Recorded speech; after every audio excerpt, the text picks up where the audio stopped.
هو التكميم له آثار سلبية على الجسم؟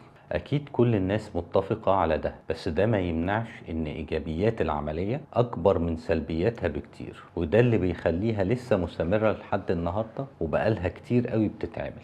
هنتكلم النهاردة عن واحدة من سلبيات التكميم واللي أغلب الناس بتعاني منها، هو الانتفاخ والإمساك، ومعاه نقص في بعض الفيتامينات. مع ان التكميم مش بيغير في تركيب المعدة والامعاء ومجرد بس انه بيقلل حجم المعدة، لكن التأثير السلبي انه بيقلل كمية البكتيريا النافعة في الجسم والامعاء نتيجة تغير عادات الاكل بعد العملية.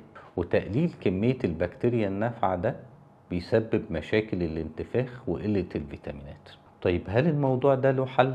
الأكيد إننا نقدر ندخل أكلات تساعد في الحفاظ على كمية البكتيريا النافعة للجسم، زي منتجات الألبان والزبادي بالإضافة للشوفان. كل الحاجات دي مغذية للبكتيريا النافعة وهتقلل الشعور السلبي زي الانتفاخ. اللي عاوز أقوله إن في العمليات اللي زي دي كل مشكلة وليها حل بإذن الله. وشكراً.